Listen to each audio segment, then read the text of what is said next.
सुधीर भाऊ, भीमा कोरेगाव प्रकरणामध्ये शरद पवार यांनी आज साक्ष दिली. त्यांनी असं म्हटलं की या सगळ्या दंगलीला तत्कालीन भाजप सरकार आणि खास करून गृह मंत्रालय जबाबदार होतं. याच्याकडे तुम्ही कसं बघता, यावर तुमची प्रतिक्रिया काय? खरं तर सन्माननीय शरद पवारांसारखे मोठे नेते जेव्हा त्यांची साक्ष घेतली जाते तेव्हा त्या साक्षीमध्ये त्यांनी काही पुरावे द्यावे अशी अपेक्षा असते. त्यांच्याकडे असणारी ठोस माहिती द्यावी ही साधारणतः साक्ष घेताना अपेक्षा असते. पण या संदर्भामध्ये तात्कालिक समयी भारतीय जनता पार्टी ही जबाबदार आहे हे हास्यास्पद विधान झालं. कॉल डिटेल रेकॉर्ड असतील, तुमच्याकडे काही माहिती असेल, ज्या आवेशामध्ये भीमा कोरेगाव घटनेनंतर माननीय पवारसाहेब ज्या आवेशामध्ये बघत होते, असं वाटत होतं की आता CBIचा चीफ यांना करावं एवढी माहिती यांच्याकडे आहे. मग ही फुसकी साक्ष का निघाली? तुमच्याकडे पुरावे होते ना, तर साक्ष असे दिले जाते का की मला वाटतं तुमच्या मनात काय येतं हे महत्त्वाचं नाही, त्या संदर्भामध्ये तर्क काय, पुरावे काय हे महत्त्वाचे आहे.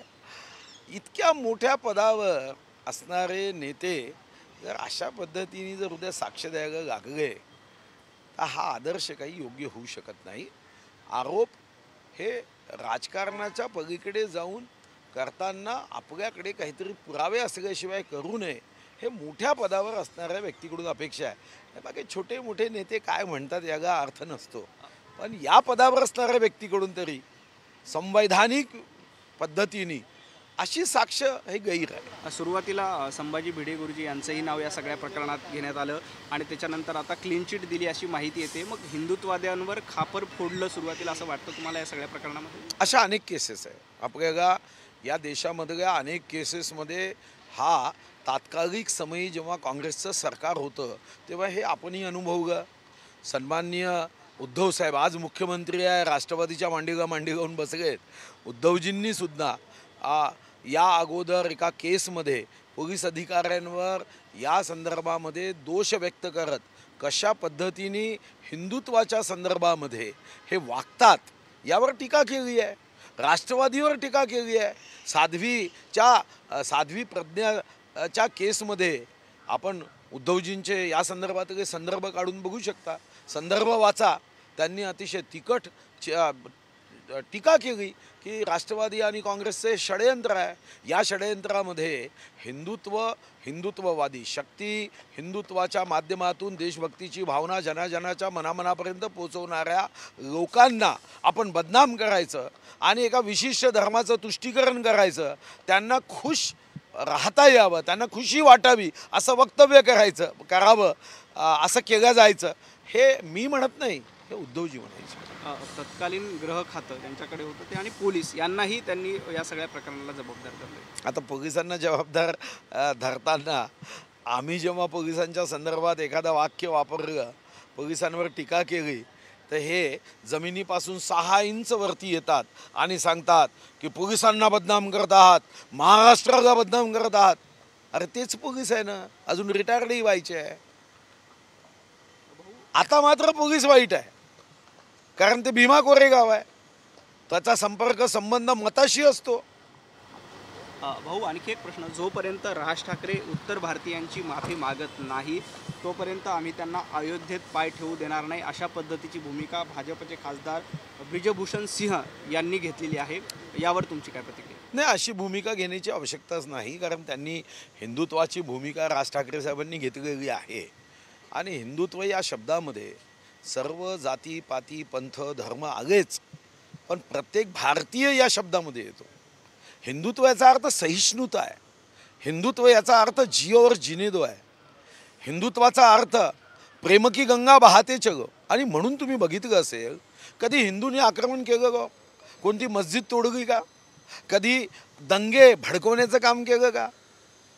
कधीच केलं नाही. उलट एकही शहीद न होता पाकिस्तान दिलं गेलं. कोणी मागितलं होतं पाकिस्तान?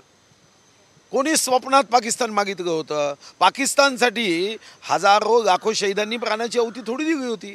पण काँग्रेसने आपल्या स्वार्थी राजकारणासाठी पाकिस्तानही दिलं आणि मग जेव्हा पाकिस्तान दिलं तेव्हा खरं तर मग धर्माच्या आधारावरच मागणी झाली होती, तर सर्व त्या धर्माचे लोक पाठवायचे होते. तिथं मात्र आपले राहिले हात गावत दाढीला, आणि मग त्याचा पाप अजूनही आपण भोगतोच आहे.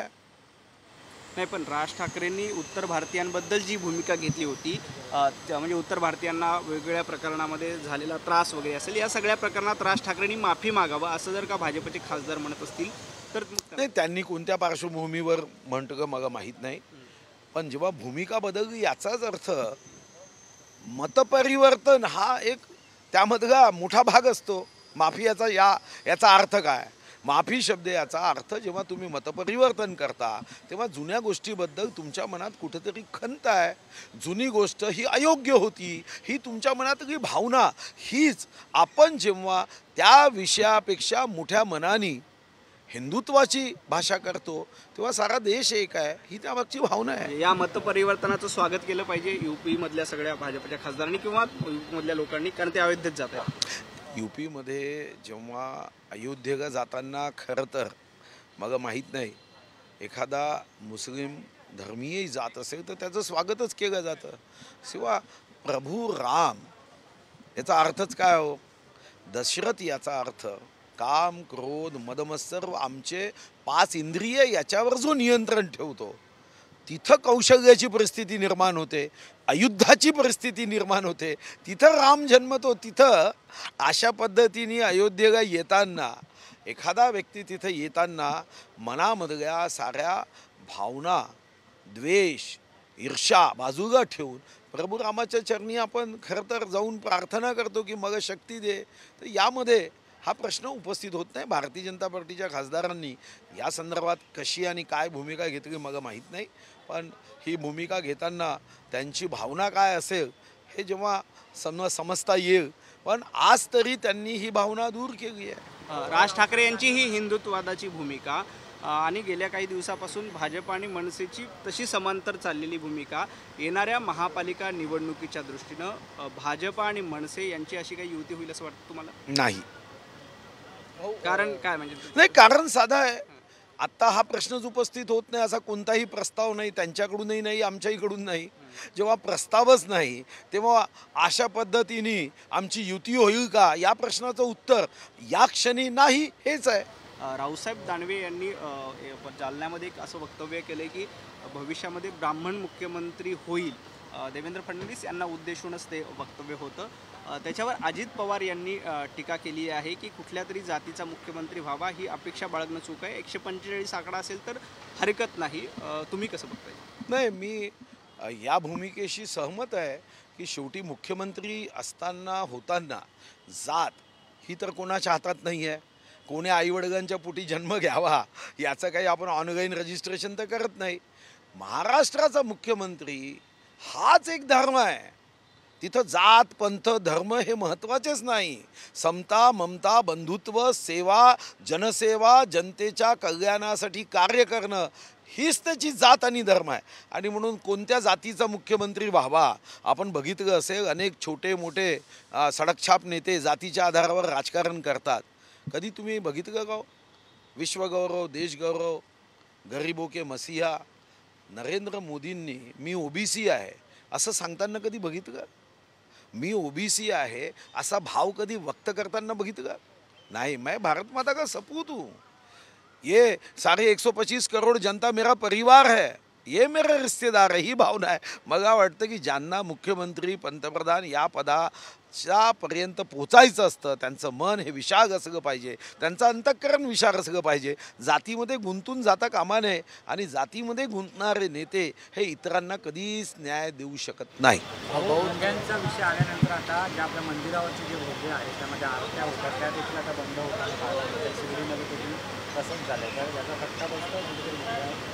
एक तर तुम्ही बघितलं असेल की महाराष्ट्रामध्ये बोटावर मोजण्या इतकी मंदिरं असतील की ज्याच्यावर भोंगे आहे. बाकी सर्व मंदिरांमध्ये ज्या क्षणी एखादं भजन असेल तेव्हाच भोंगे गावले जातात. तुम्ही विचार करा, भगवान सिद्धिविनायकाच्या मंदिरावर भोंगे गाऊन जसं दिवसातून 5दा प्रार्थना केली जाते तसं भगवान सिद्धिविनायकाच्या मंदिरातून कधी प्रार्थना तुम्ही ऐकली का पहाटे 5 वाजता किंवा पहाटे 6 वाजता? कधी आरती ऐकली सुखकर्ता दुःखहर्ता? कधी वक्रतुंड महाकाय सूर्यकोटी समप्रभ असं ऐकलं? प्रश्न काय आहे? आणि म्हणून सुप्रीम कोर्टाने धर्माच्या आधारावर नव्हे कायद्याच्या आधारावर सांगितलं की तुम्ही एकतर अशा पद्धतीने स्पीकर 365 दिवस गाऊन 5दा त्या ठिकाणी कोणतीही परवानगी न घेता तुमच्या धर्माची प्रार्थना ही तुम्ही केलीच पाहिजे, धार्मिक पद्धतीने वागलंच पाहिजे, याबद्दल दुमत नाही, पण इतरांनी ती प्रार्थना ऐकलीच पाहिजे हा हट्ट आग्रह असता का म्हणे. आता उद्या भोंग्याचा विषय काय? स्वर्गीय हिंदू हृदय सम्राट बाळासाहेब ठाकरेंनी सुप्रीम कोर्टाने दिलेल्या निर्णयानंतर हा खरा मुद्दा हा स्वर्गीय हिंदू हृदय सम्राट बाळासाहेब ठाकरेंनी उपस्थित केलेला मुद्दा आहे. म्हणजे याचं खरं तर जर एक नाव घ्यायचं असेल की ज्यांनी हा मुद्दा उपस्थित केला ते आपल्या सर्वांचे आदरणीय स्वर्गीय हिंदू हृदय सम्राट बाळासाहेब ठाकरेंनी. आणि हा का मुद्दा उपस्थित केला की या देशामध्ये सर्व धर्मांना समानता असली पाहिजे. मग तुम्ही एका धर्माला कायद्याच्या बाहेर जाऊन 5दा त्या ठिकाणी अजान करण्याची अनुमती देता, तर मग इतर ठिकाणी मग श्रीराम रक्षा असेल, त्या ठिकाणी आरती असेल, ही सुद्धा मग द्यावी, एवढाच मुद्दा आहे. कारण शेवटी तुम्ही त्या भोंग्यामधून लोकांना जे ऐकवता त्यामधली तुमचा जो भाव आहे तो भाव समता ममता बंधुत्वाचा नाही. तुम्ही म्हणता की बाकी सब धर्म झूठे आहे, एकही आहे भगवान. मग प्रभू राम कुठं जाणार? प्रभू कृष्ण भगवान कृष्ण कुठं जाणार? म्हणजे हे भगवान नाही आहे का? मग अशी प्रार्थना जाहीरपणे लोकांना ऐकवायची. समता ममता बंधुत्व सर्व धर्म समभाव हे महत्त्वाचेच घटक आहे, पण हे सर्व धर्म समभाव याचा अर्थ हा नाही की एका धर्माला स्वैराचार करण्याची अनुमती आहे आणि दुसऱ्या धर्माला स्वातंत्र्याच्या अमृत महोत्सवी वर्षात त्याच्या छाताड्यावर बसून तुम कुछ नहीं कर सकते असं सांगणं म्हणजे सर्व धर्म समभाव नव्हतं. सर, संजय राऊतांनी असं म्हटलेलं आहे की जी भाजपाची मुंबईमध्ये पोलखोल यात्रा सुरू आहे तुम्ही देखील सहभाग घेतलेला आहे. ते पोलखोलचे ढोल आता बंद करावेत. आम्ही लवकर विदर्भाचा दौरा करणार आहोत आणि नागपूर महानगरपालिकेची पोलखोल करणार आहोत. आम्ही त्यावरती मोर्चे घेऊन जाणार आहोत. चांगली गोष्ट आहे. हेच अपेक्षित आहे राजकारणामध्ये की एकमेकावर नियंत्रण असावं, एकमेकावर अंकुश असावा. एखादा वाईट वागत असेल तर दुसऱ्यानी काढावं आणि दुसरा वाईट वागत असेल तर अगोदरच्यानी काढावं. आणि जे जे चोर लुच्चे गफंगे बदमाश असतील त्या सर्वांना शिक्षा व्हावी. यामध्ये माझं तुझं भाजपचं आहे म्हणून तो काही गंगेत स्नान केलेलं नाही, शिवसेनेचा आहे म्हणजे तो काही स्वर्गातून उतरलेला नाही आहे. जर भाजपचा एखादा नेता चुकत असेल तर त्याला शिक्षा होईल, पोलखोल होईल. तर भाजपचा कोणी चुकत असेल तर या वातावरणात मला तर कधी कधी वाटतं की यातून तरी जेव्हा मनामध्ये चांगल्या मनाची आणि वाईट मनाचा द्वंद्व होईल तेव्हा या भीतीपोटी तरी वाईट मनाचा पराभव होईल आणि चांगलं मन जिंकेल.